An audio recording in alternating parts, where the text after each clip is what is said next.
Most developers get confused between JWT, session, OAuth, SSO, SAML. But honestly, it all starts to feel the same. But here is the truth. Each one solves the different problem. If you pick the wrong one, you can break the security or scalability of your product.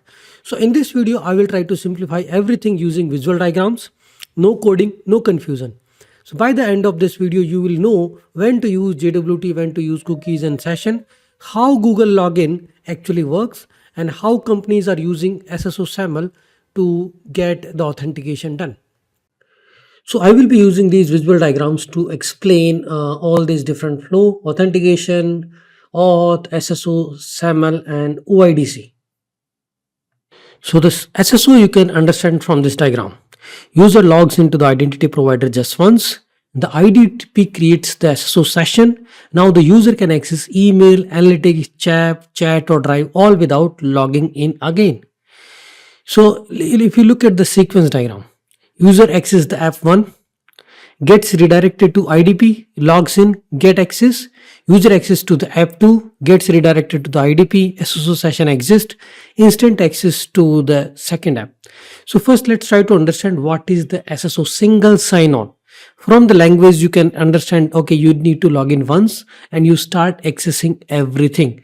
A very simple example, you can see the Google, right? When you log into your Gmail account, you can access Google Photos, Google Drive, any other Gmail applications and all these things, right? So here what I'm trying to explain with this simple example is IDP. Once you logged into the IDP, you are able to, your SSO session exists. So you can access email app. Then you went to the home page. When you try to log into analytics app, it will check, okay, your SSO session already exists. It will let you in without showing you the login screen again. Okay, it is only like a first time. Let's say the user is accessing app 1. It will redirect you to the IDP, identity provider, like the Microsoft account, Google account. It will show you the login page. You enter the credential. It will create SSO session and it redirect you with the token. It create your session. Access is granted. Now you try to log into the second application, but your SSO session already exists. When you try to access to the second app, it will redirect you to the IDP, but SSO session already exists. It will redirect you with the token without asking you the credential again. So that means you you log in once and you are able to access all the application. I mean, it is same as with the Google workspace. Log in with Gmail, instantly access the Drive, Calendar, Meet. Simple with the Microsoft 365, log into Outlook, you can access Teams, you can access OneDrive, you can access SharePoint. In corporate email account, like in corporate environment, what you do is, let's say these are the two examples here. Log in with the Google. No need to log in again with the Gmail, Google Drive and Google Calendar. Same with the Microsoft 365. Once you log in with Outlook, you can access Teams, OneDrive, SharePoint. In the enterprise, in the corporate or in the companies, what you do is you log in once to the IDP, maybe on the Okta, right? After that, you are able to access Slack, Jira, AWS, Salesforce, Zoom and GitHub. I mean, in my previous company, we have this kind of a setup where we have a central login where I just need to log in, authenticate with Okta before starting my day. And then my SSO session exists. I can access Jira, I can access Salesforce, Confluence, Zoom, GitHub, Slack, all connected applications to that SSO session. So this gives more control to the IT teams also. Let's say the user is moving out of the company, they just disable his Okta account and he lose the access to everything what he was earlier having, right? So it's like a great user experience, centralized security with SSO. You don't need to create account everywhere on the GitHub, Zoom, Salesforce, AWS, Jira. Everything is centralized. Disable one account, blocks everything for the user. But this is how the typical single sign-on. You might have heard about this term everywhere, but this is what SSO is.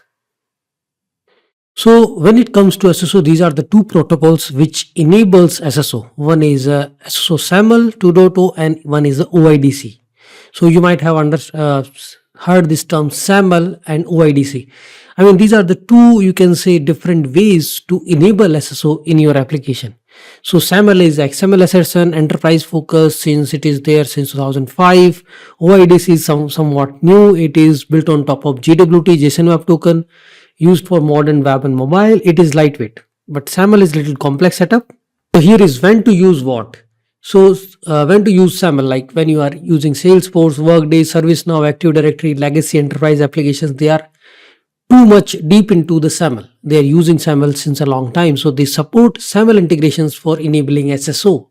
But when to use OIDC, when you are integrating with the Google login, GitHub, mobile apps, and microservices, then I think the OIDC, OpenID Connect, modern, lightweight, and token based, it is more popular and more used. If I do a quick comparison with the SSO, SAML and OIDC, then token format is XML for the SAML. For OIDC, it is JSON JWT. For data transport, it uses the post or redirect. OIDC uses URL or header. I mean, mobile support token size, obviously, SAML, it is large because it is XML, OIDC small, JWT compact. Now let's talk about SAML. SAML is actually, what is SAML? SAML is an enterprise standard for SSO. It has three parts. So principal user, which is identity provider, Okta, ADFS, etc. Service provider, your application. So SAML uses XML assertion containing that subject. I mean, this is what XML. You don't need to worry about what XML contains. Then this is the SP initiated flow. Let's say I will come to the example because that is more clear. You are the employee of some company. Okay, you wanted to access Salesforce. Okay, your company already has integrated Salesforce SSO with your company Active Directory.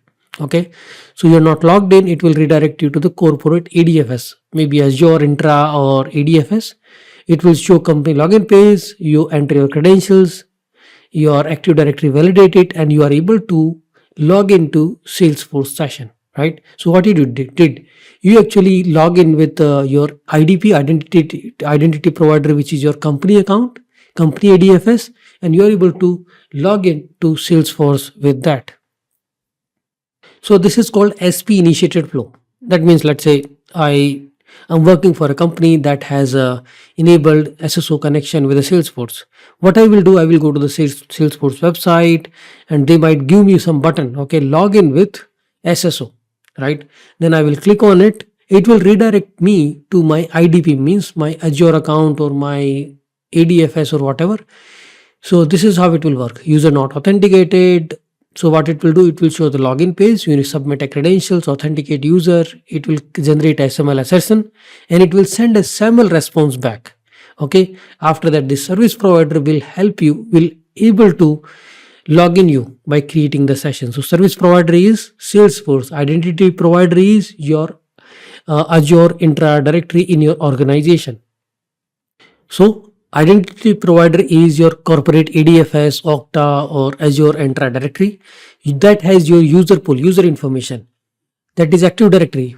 We have a connection, SAML connection to Salesforce, Workday, ServiceNow. And when you log in with them, let's say I just go to the Salesforce, it will redirect me to my Outlook or my Microsoft account. I log in with that and I will be able to access Salesforce, Workday, ServiceNow, all these applications with a SAML SSO connection. So these are different use cases. I mean, you can talk about any example of SP initiated, service provider initiated login flow, or identity provider initiated login flow. Now let's talk about OIDC. I mean, we cannot understand them in depth until unless we do the demo. So the demo is the next part of covering all the authentication types with individual demo, SSO, SAML, SSO, OIDC. Let's try to understand OIDC tokens. There are three types of token: access token, refresh token, and ID token. Okay, the ID token contains the sub, name, email, identity of the user, issuer, and audience. This is same as if you have used Auth0, that also provides something like this. So OIDC is OAuth plus identity layer. If you understand OAuth, like login with a Google, login with the Microsoft account, that on top of that, it is just adding the identity framework, identity layer on top of that, and it becomes OIDC. So let's talk about this thing. So what we are doing here is simple is this is the user. Okay, what user is doing is user is trying to log in. Okay, client application, click login. It will redirect you to the scope profile authorized account, and your Based on OpenID identity provider, you log in, you give consent, you approve it, and there will be exchange of authorization code, and you will receive the token which contains the ID token, access token, refresh token. Same thing happens on OAuth 2.0 also when you are doing a login. So you try to access, let's say, GitHub, and GitHub allows you to log in with the Google, right? So Google is identity provider and client application is the GitHub. So there will be exchange of the code. Client application will give the code and will receive the access token, ID token, and the refresh token, right? You will validate it, and then we will start accessing the user information, and you will get the protected API. You can access the protected API because you have the access token. So this flow is somewhat similar to what you have seen in OAuth flow. So in that case, you might argue, what is the difference between OIDC and OAuth? OAuth, we have already discussed, and what is the difference? So OIDC tells who is this user. This is John, and OIDC tells you who the user is. But OAuth, can this user access my application? If I give a consent, then it will just give you the token. OAuth does not tell you who the user is.